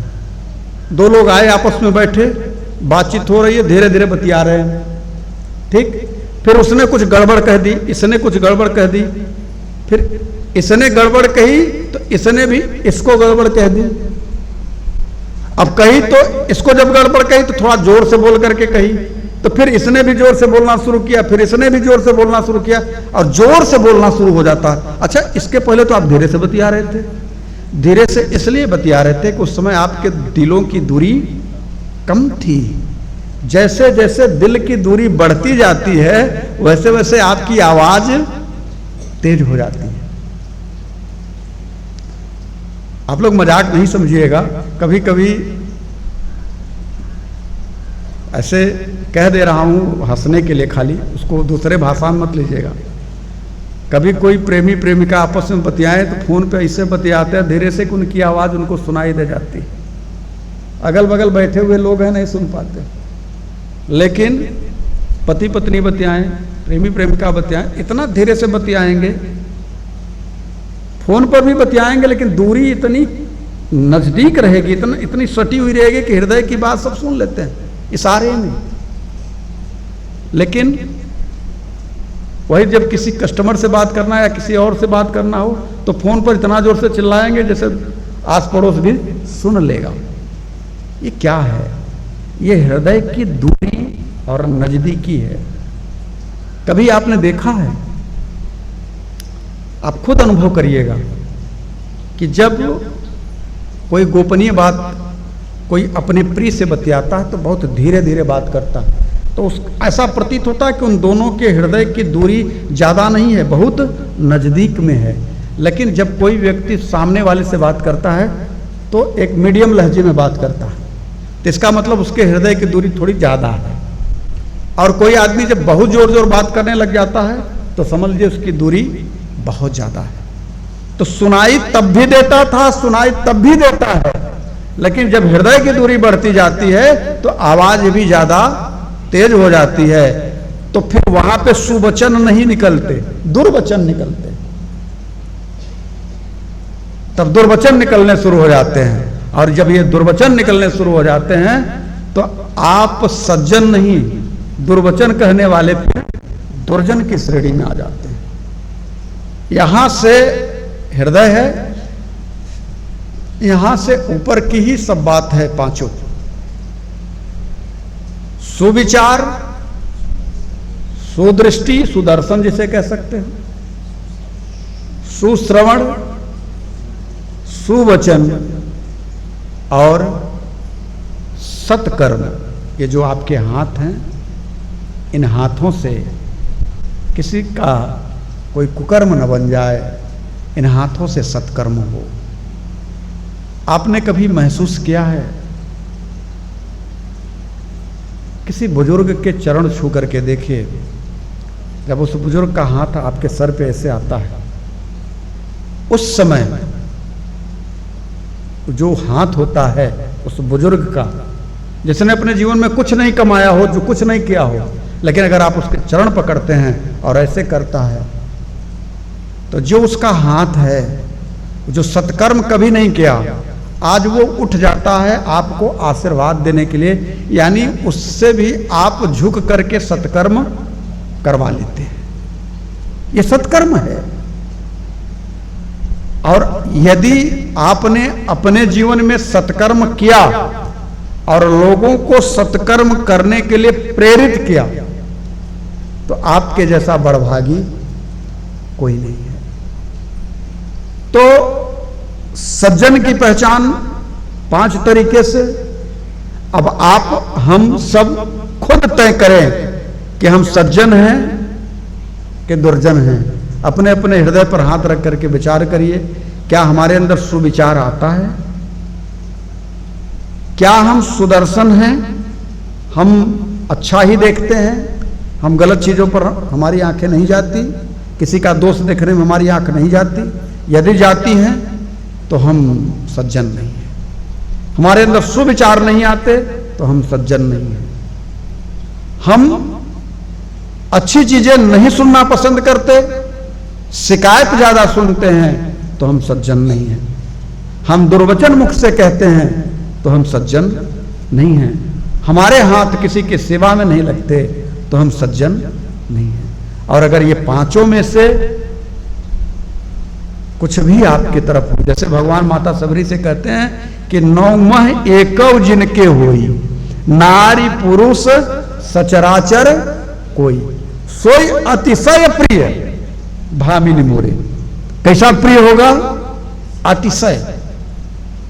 तो 5 जो सूत्र है, 5 में से कोई आप सब 1-2 तो अपना लो। आपके हृदय में सुविचार उठे, आपकी आंखें दोष न देखें, ऐसा तो कर सकते हो। आपका मुंह जब भी निकले वाणी तो ऐसी वाणी बोलिए, मन का आपा खोए और इनको शीतल करे, आपहु शीतल, आपहु।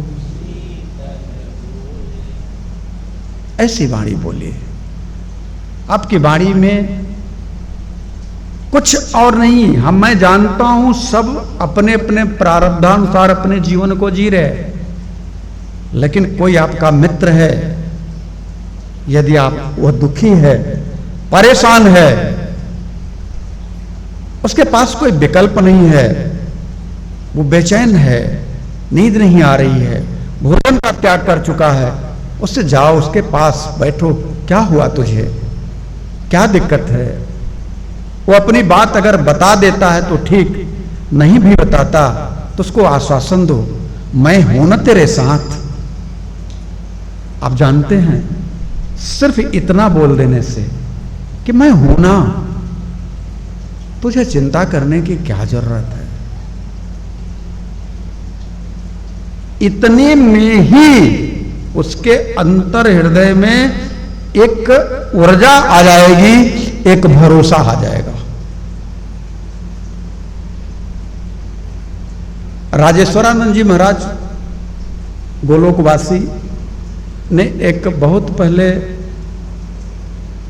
जो अभी हम चर्चा कर रहे थे कि संतों के बारे में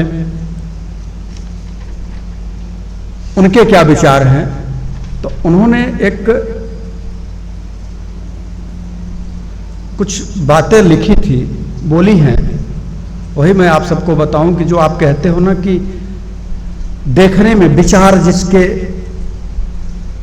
समाज में कुछ अच्छे निकले और उसका कृत्य बुरा हो, उसके लिए राजेश्वरानंद जी कहते हैं कि एक पल नहीं जिए जो इंसान की तरह, एक पल नहीं जिए जो एक पल भी नहीं जिया है इंसान की तरह, ऐसे समझो, एक पल भी नहीं जिए जो इंसान की तरह, वो पूज रहे हैं आजकल भगवान की तरह।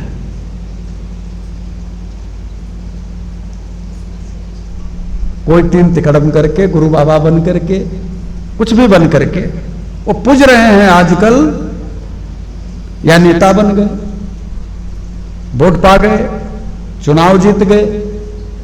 अब जो इंसान की तरह नहीं, नरबच्छी की तरह जिए हैं, जिनके जीवन में खाली दूसरे को मारना पीटना ही रहा है, दूसरे को प्रताड़ित करना रहा है, धन का शोषण करना रहा है, वो अब अगर जीत गए हैं तो वो उनकी स्थिति कैसी है, वो पूज रहे हैं आजकल भगवान की तरह।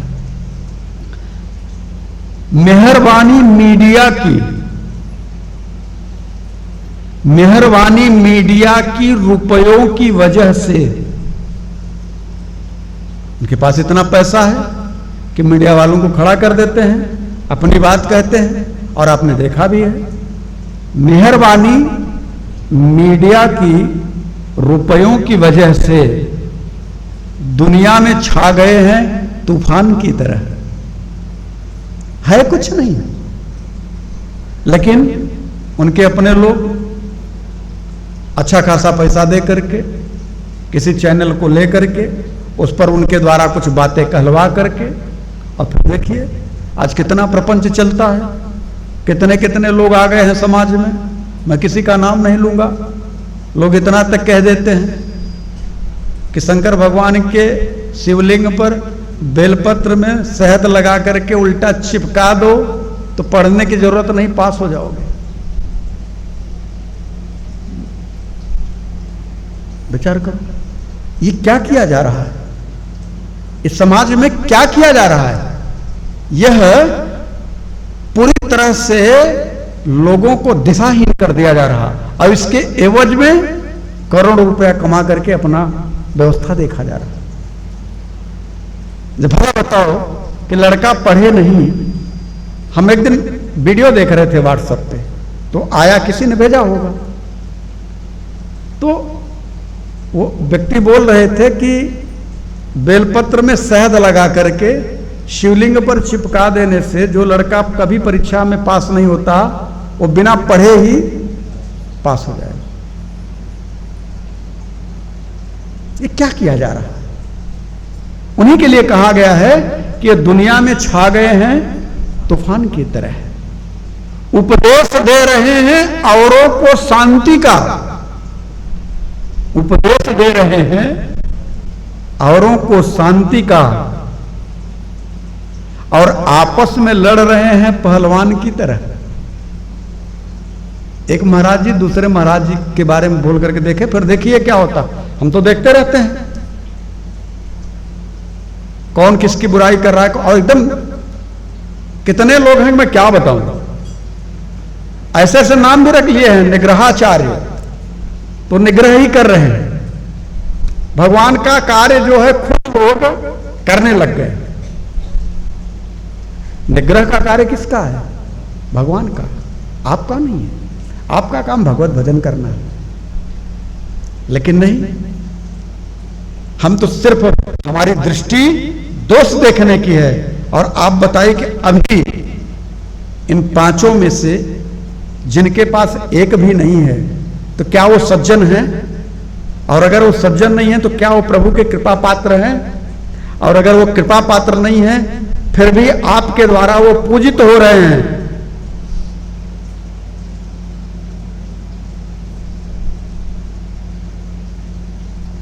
तो राजेश्वरानंद जी कहते हैं कि फूलों की तरह खिलते हैं, फूलों की तरह खिलते हैं, मिलते नहीं हैं संत।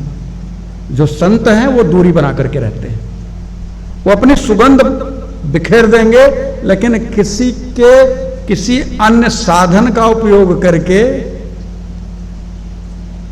वो अपने को प्रचारित करने का प्रयास नहीं करेंगे।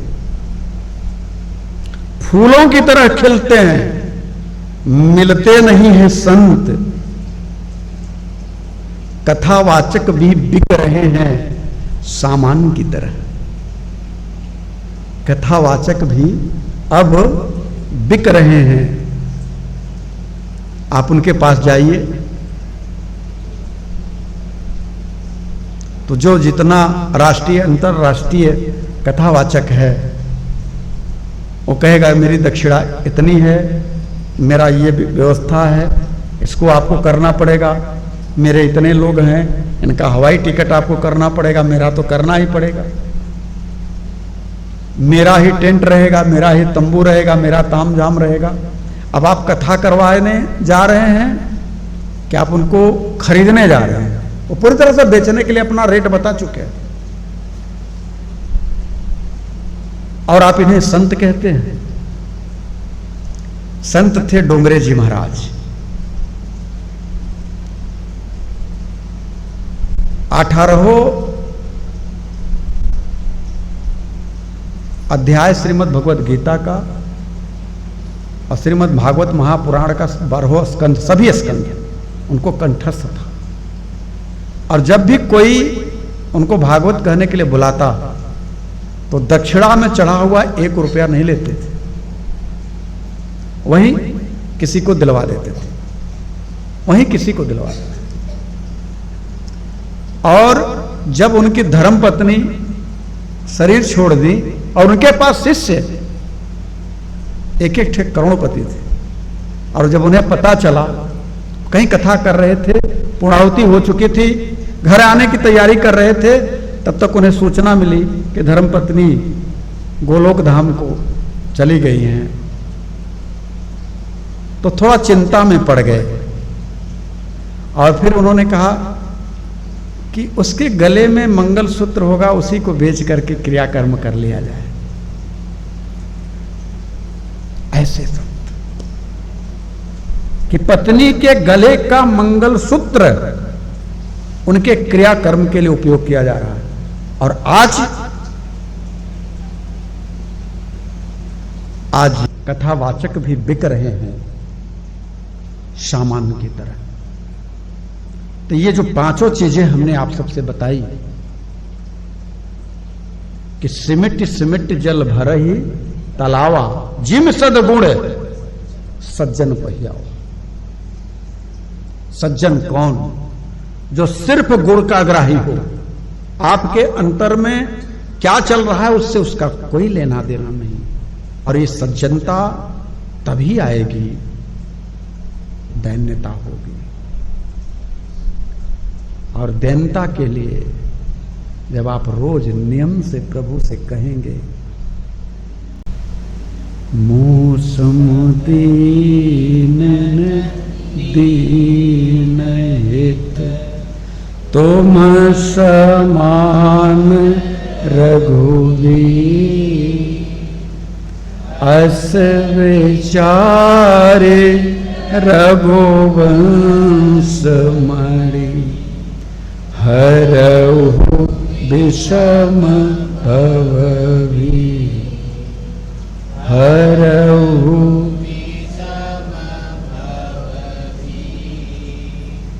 कामिहि नारी पियारी जिमि लोभी प्रिय जिमिदार ते मेरा रघुनाथ निरंतर प्रिय लागहु मोहिरा प्रिय लागहु मोहिरा अर्थ न धर्म न काम रुचि गति न चाहु निर्वाण जन्म जन्म रति राम पद यह वरदान यह वरदान। बोलो अनंत गौर ब्रह्मांड नायक परम तत्व परमात्मा की।